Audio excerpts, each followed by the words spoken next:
Good evening, brothers and sisters. We would like to welcome you all to our brunch devotional tonight. Tonight is May 11, 2020.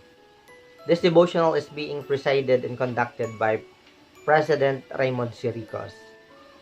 We would like to begin this devotional by singing on hymn number 81, Press Forward Saints, that will be presented by the Mormon Tabernacle Choir at Temple Square as a recorded musical hymn. And our invocation will be offered to us by Sister Remy Siricos.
Devotional na ginanap po ngayon at hiniling po namin ang patnubay ng Hilang Espiritu at hiniling din po namin na basbasan niyo po ang bawat isa sa amin at tulungan niyo po kami sa anumang pong mga pagsubok na dumarating sa aming buhay at tulungan niyo po kami na mawala na po itong virus na kumakalat po ang coronavirus sa buong mundo. Basbasan niyo po ang buong mundo na maalis na po ito at mamuhay po ng tahimik ang mga tao at makapaghanap buhay na po ang bawat pamilya. At hinihiling din po namin ang na basbasan din po nyo ang mga leaders ng simbahan, lalong-lalo na po ang aming propeta na si Russell M. Nelson at ang kanyang mga apostoles. Basbasan nyo po sila na protektahan sa araw-araw. Gayon din po ang lahat ng member sa buong mundo. Protektahan nyo po sila at basbasan. At patnubayan nyo po kami ng Banal na Espiritu. Idalangin namin sa pangalan sa Kristo na ang tagapagligtas. Amen.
And now we will turn over the time to our speakers, Elder Moraleda and Elder De Vera.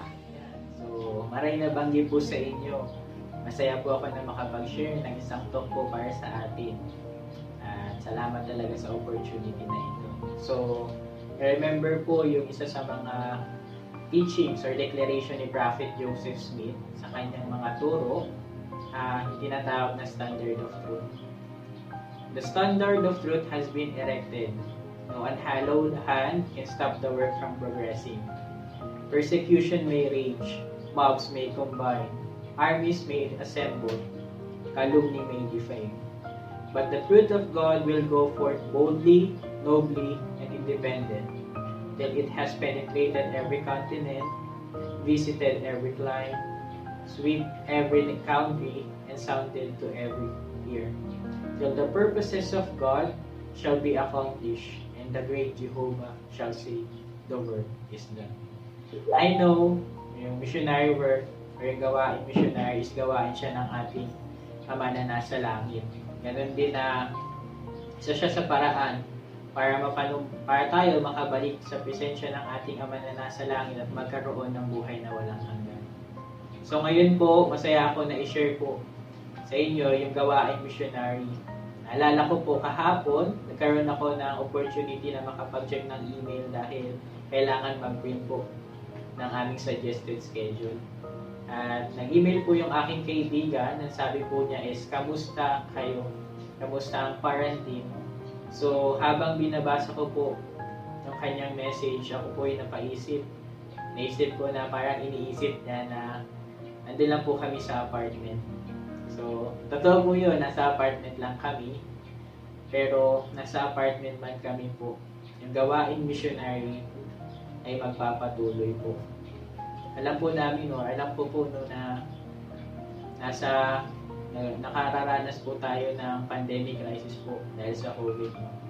At ganun din, yung mga foreign missionaries po is umuwi sa kanilang tahanan upang mag-quarantine at ganun din yung mga natitira dito sa mission field, hindi sila makapag-proselyte. At ganun din yung mga member ay meron lang na mga limited area para mag-minister.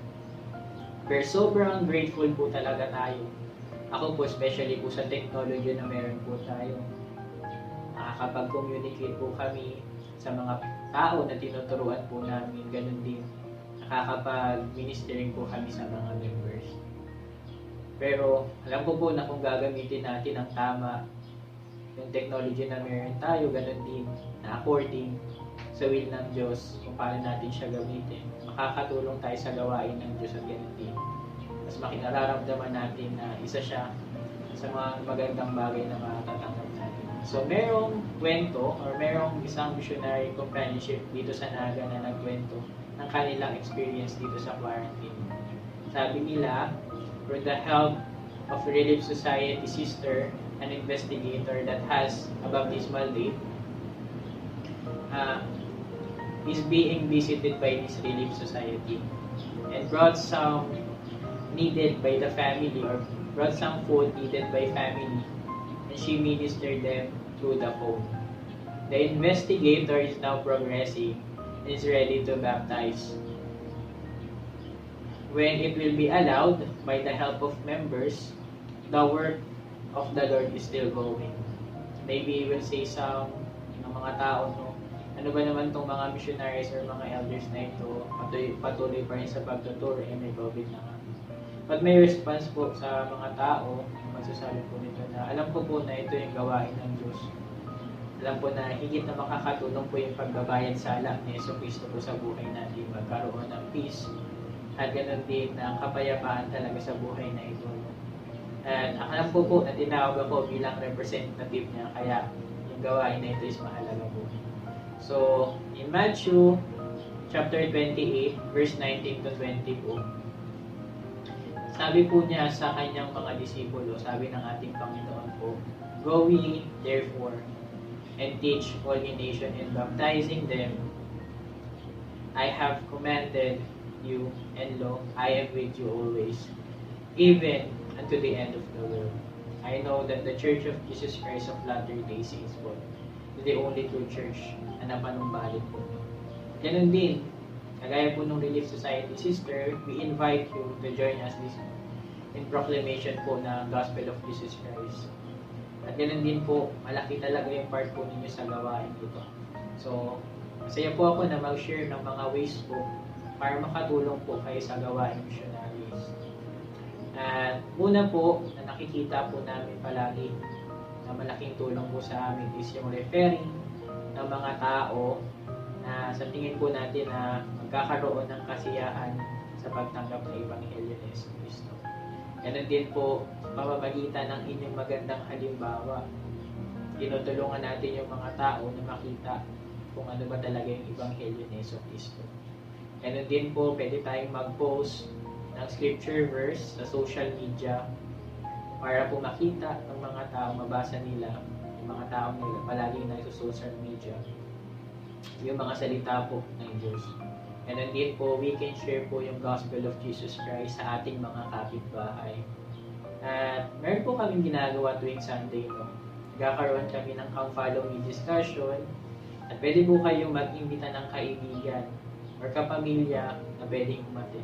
Sobrang masaya po talaga kami. Na alam ko po na sa pamimigitan po ng tulong ninyo, matutulungan nyo po ang gawain ng Diyos. At kaya din na mas mapapabilis ito. At yung gawain ng Diyos, ito yung magpapaligaya rin po sa inyo. Malalaman ninyo yung kaligayahan. At yun lamang po yung gusto kong i-share. Gusto ko pong iwan sa pangalan ni Jesus Christ. Amen. Maray na banggi po, brothers and sisters.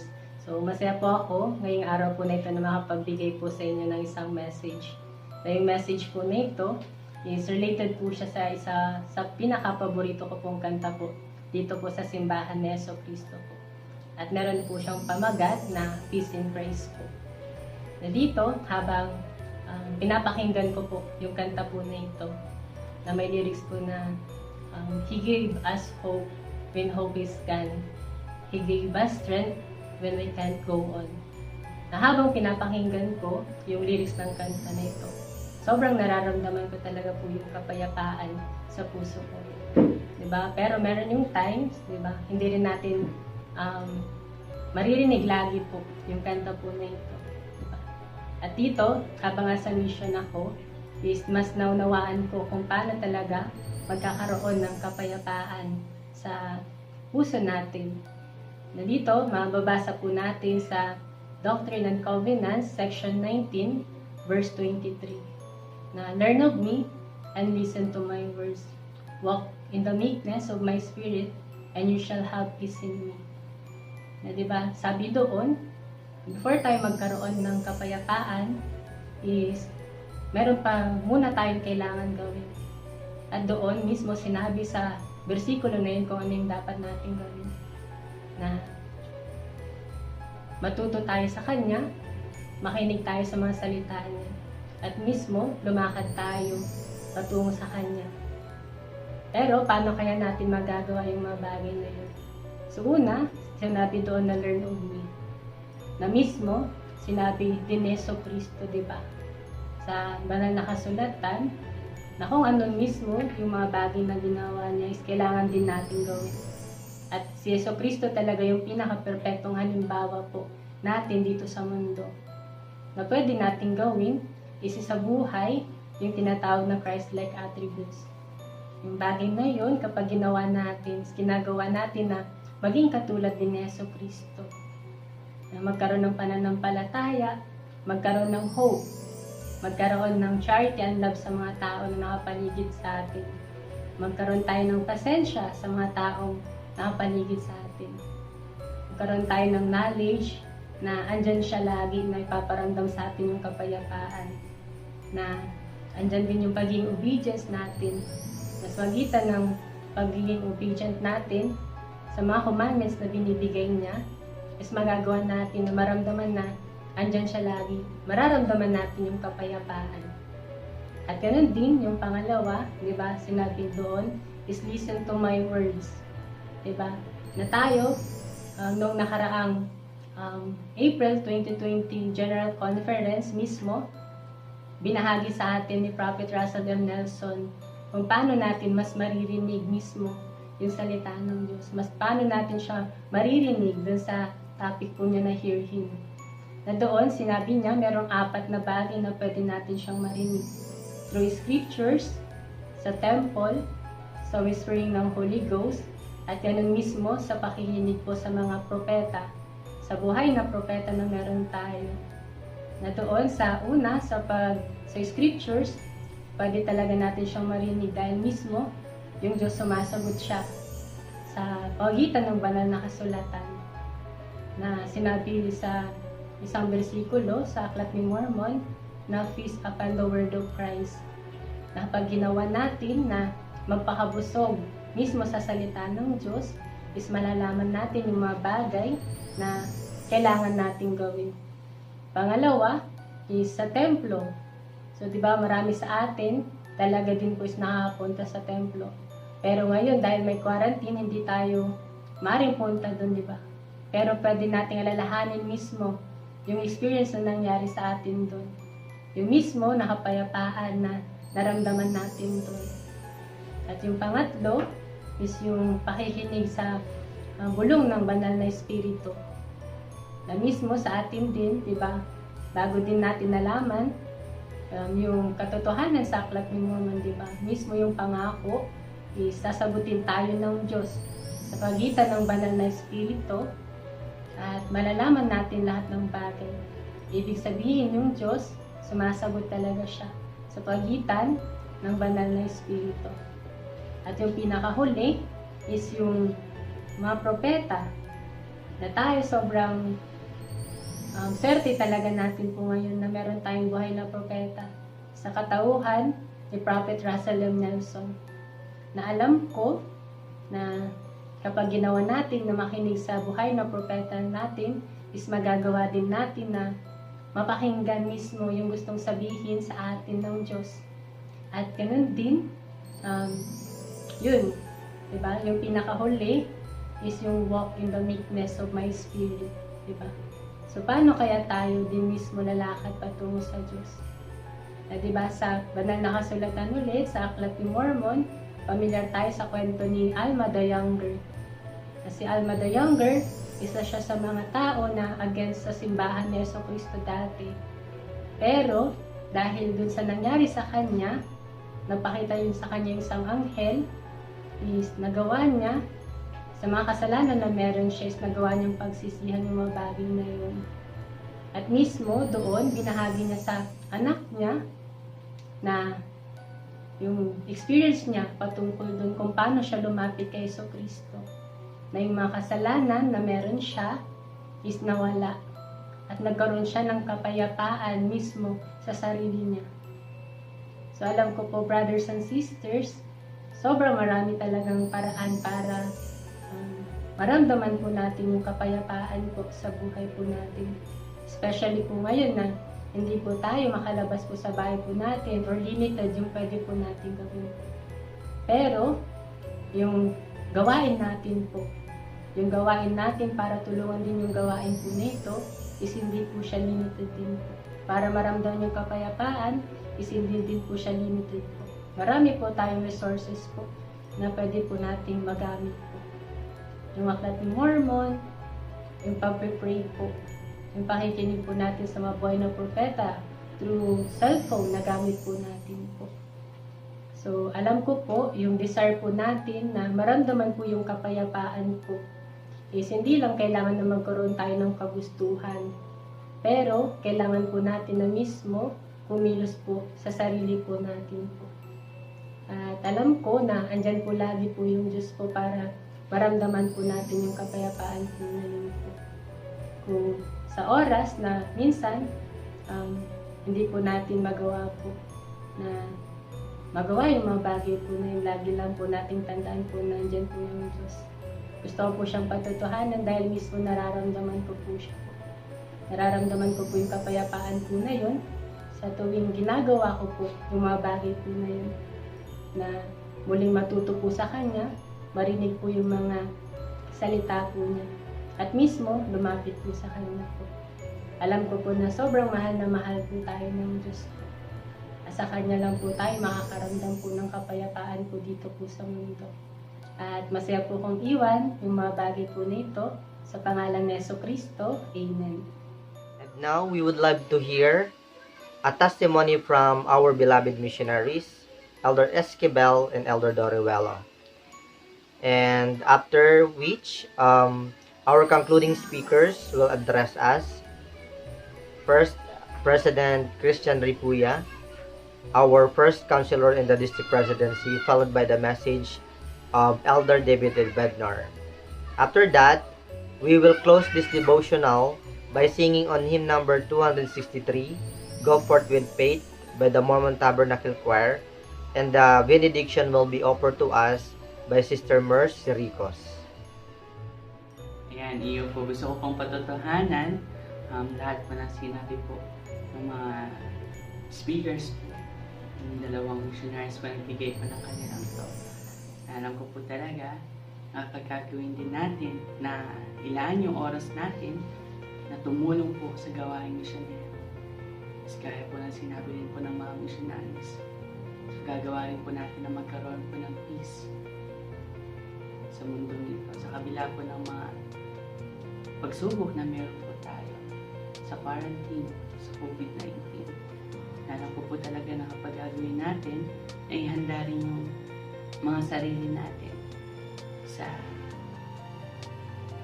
during quarantine nito, yung pamilya natin, mas mapalakas natin sila through sa pag-aaral ang following isa itong revelation na natanggap ng ating mahal na propeta na makakatulong sa atin upang mas mapalakas yung pamilya na meron tayo. Na itong revelation nito is talagang tugma sa panahon natin ngayon. Sa panahon natin ngayon, hindi tayo yung nakakalabas. Yung way ng pamumuhay natin is talagang nag-iba. Pero, dahil sa revelation na yun sa Come Follow Me, mas maaari talaga natin na mapalakas yung pamilya na meron tayo. Mas maging prepared tayo na tanggapin yung mga ordinances sa temple. Kaya alam ko po, my dear brothers and sisters, kapag gagawin po natin na ituon yung ating isipan, yung ating pamilya, sa ating Panginoon na si Jesucristo. So, kaya rin po lang sinabi po talaga ng mga missionaries, mas magkakaroon po tayo ng peace dito. Alam ko po lang yung simbahan dito. The Church of Jesus Christ of Latter-day Saints. Ito po yung totoong simbahan na itinatagpo ni Jesucristo. Alam ko rin po, kasama sa langit, si Jesucristo is buhay sila. Na nandyan sila para gabayan tayo. Para iparamdam yung pagmamahal nila para sa atin. Alam ko rin na kapag gagawin natin na sundin yung sinabi ng ating buhay na propeta. Ganun din na patatagin yung mga sarili natin sa pag-aaral ng ng Aklat ni Mormon. Alam ko po na magiging prepared po tayo sa mga araw na darating sa atin. Alam ko rin po na si Propeta Joseph Smith, siya po ay naging instrumento o may panumbalik po yung kabuuan ng walang hanggang Ebanghelyo ni Yesu Cristo na atin ang tatamasa ngayon. Na ito yung daan, yung plano para makabalik tayo muli sa ating mga salamin. At alam ko na lahat ng binabi ko sa inyo ngayon ay totoo. At masaya ko siyang iwan sa pangalan ni Yesu Cristo. Amen. Ayan, gusto ko pong magpatotoo po dun sa sinabi ng mga missionaries na sobrang mahalaga talaga na maging party tayo, sinabi ni Elder Moralena. Maging party tayo sa missionary o sa gawain ng Diyos. Na alam ko, pag ginawa natin yung part o yung duties and responsibilities natin bilang mga miyembro ng Simbahan ni Yesu Cristo, alam ko mabibiyayaan tayo. Hindi lang yung buhay natin, yung mabibless. Pero ganun din, yung buhay ng mga tao na nasa paligid natin. Tayo, kung natanggap natin yung Ebanghelyo ni Yesu Cristo sa buhay natin, o yung liwanag sa Ebanghelyo ni Yesu Cristo sa buhay natin, maaari natin itong ibahagi sa mga tao. Ganun din, paliwanagin natin yung daan patungo kay Yesu Cristo para magkaroon sila ng kapayapaan. Magkaroon sila ng kapayapaan sa buhay nila sa mga panahon na sobrang mahirap, katulad ng panahon natin ngayon, na sobrang limited yung mga ginagawa natin. Na alam ko, sa pamamagitan ng scriptures talaga, mas maririnig natin yung boses o yung turo ni Yesu Cristo para sa atin. Kung paano yung mga dapat natin gawin para dito sa mga panahon na ito. Ano yung mga dapat natin gawin upang magkaroon tayo ng kapayapaan sa buhay natin. Alam ko rin na yung mga propeta, is tinawag sila ng Diyos. Sila'y nakakatanggap ng paghahayag para sa simbahan, para sa buong mundo. Na kung tayo, makikinig tayo sa kanila, magiging guided yung buhay natin. Na alam ko, kung patuloy tayo na magsusumamo sa Diyos, is magkakaroon tayo ng kapayapaan talaga sa buhay natin. Kung tayo, bilang mga miyembro ng simbahan, is i-apply natin yung mga natututunan natin sa buhay natin, is makikita natin talaga yung kamay ng Diyos na tutulong para sa atin. Alam ko na kung tayo, palagi natin hihingi yung tulong ng Diyos talaga. Tulungan niya tayo sa kung anong mga bagay, kung anong aspeto ng buhay natin, temporal o spiritual. Kung tayo, tingnan natin na bubuksan natin yung ating mga spiritual eyes, makikita natin na may mga problema na ito, may mga pagsubok na ating kinakaharap. Ito yung magbibigay sa atin, ito yung magpapalakas sa atin.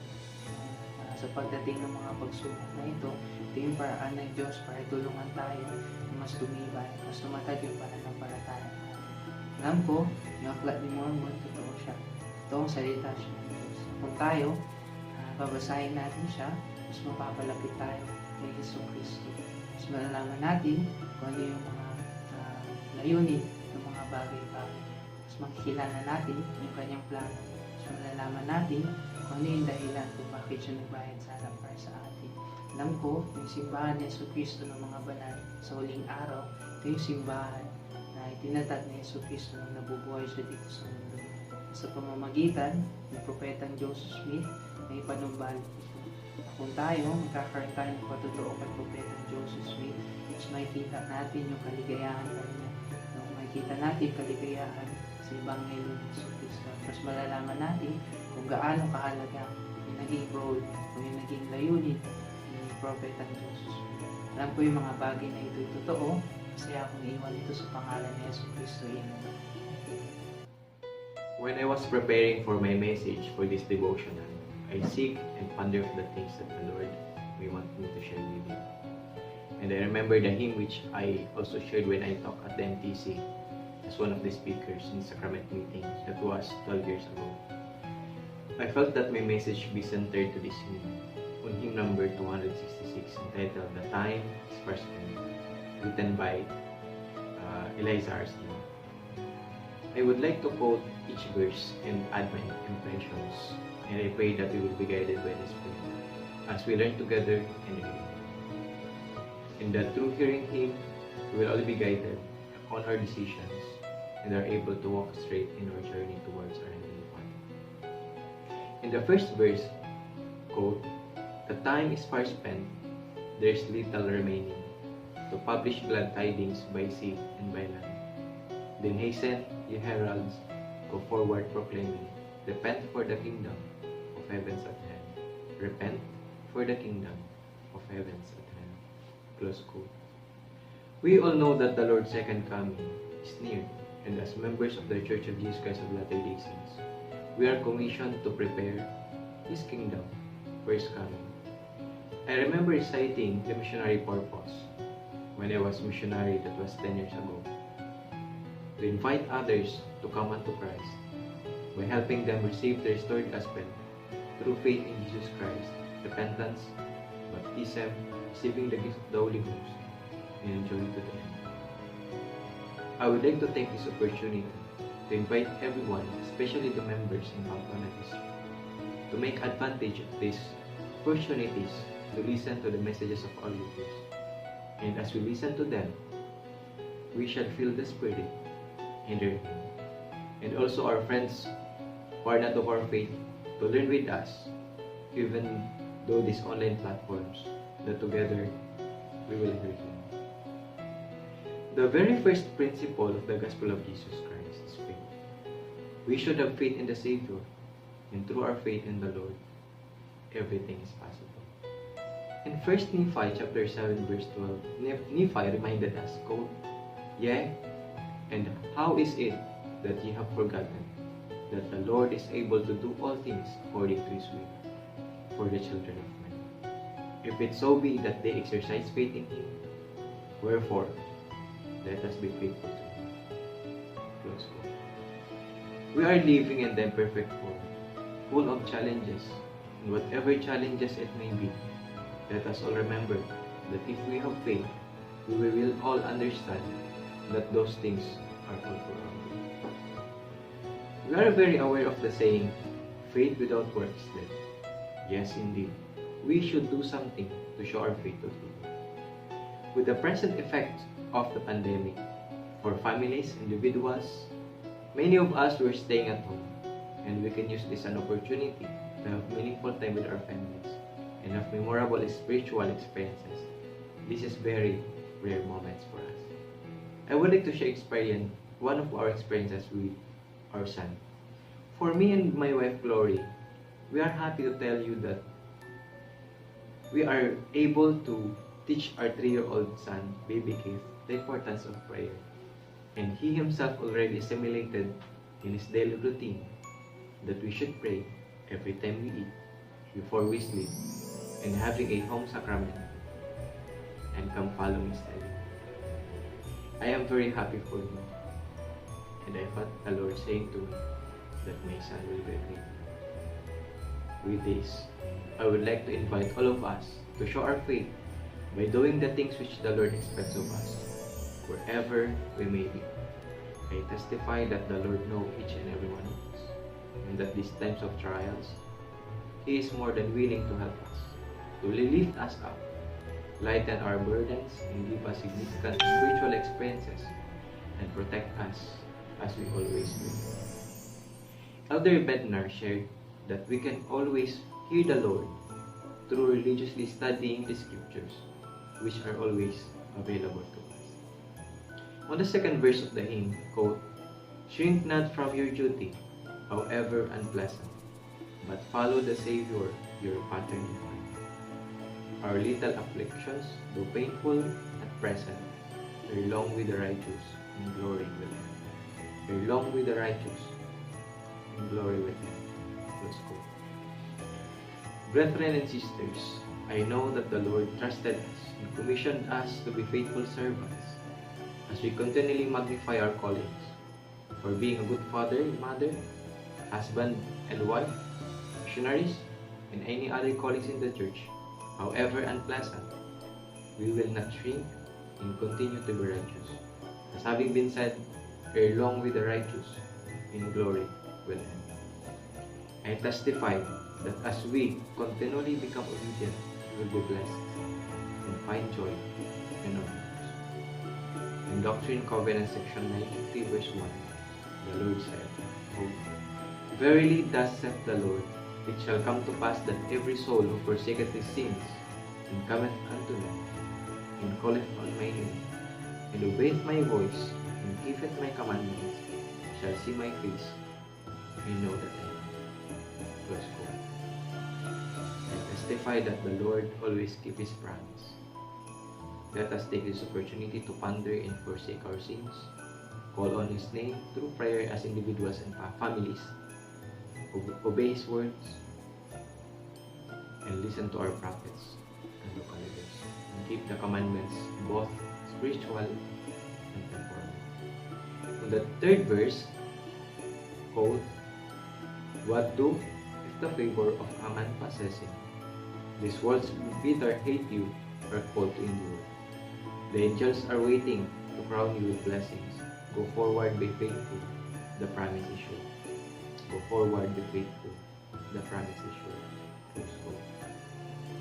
The fourth verse in the hymn is a loving reminder for all of us, and I would like to borrow it as my closing statement. My beloved brethren and sisters, be fixed in your purpose, for Satan will try you. The weight of your calling He perfectly knows. Your path may be thorny, but Jesus is nigh. His arm is sufficient to demons oppose.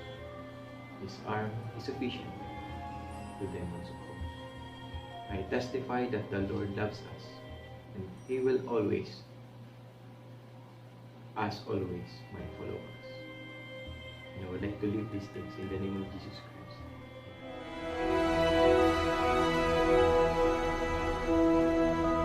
I can't think of anything more important for any of us in this day than to have the promise that we can hear Him, that we can receive His guidance, His reassurance, His protection in our lives. One of the ways I hear Him is in the Scriptures. The Scriptures are the pre-recorded voice of the Lord. And it's not hearing an audible voice per se, although that can happen. It's hearing the Scriptures in a feeling in your mind, a feeling in your heart.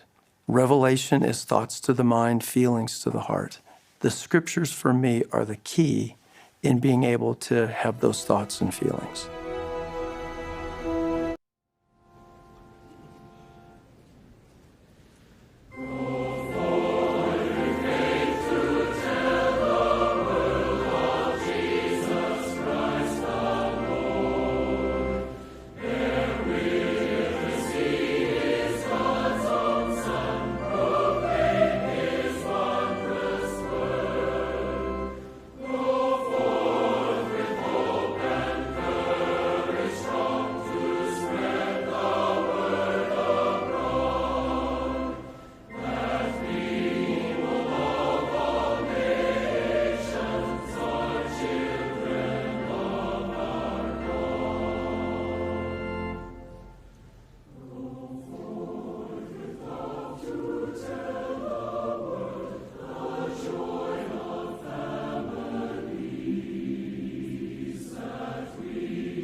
Aming Ama sa Langit, nagpasalamat po kami sa araw po na ito na nakapag-participate po kami sa devotional. Salamat po kami sa leaders na nag-facilitate po nito. At nagpasalamat po kami sa aming buhay na propeta sa patuloy na pag-guide para patuloy na mapalapit po sa inyo. Magpasalamat po kami sa mga biyaya na pinagkakalob niyo po sa amin at sa gabay ng Espiritu Santo. Nihiling po namin na gabayan po ang mga leaders na patuloy po na gabayan ng mga members para magawa po ang inyong pinapagawa para sa kapakanan po ng lahat ng tao. Hinihiling po namin na inyo po kaming patnubayan sa lahat po ng gawain po na makakatulong po sa bawat isa sa amin.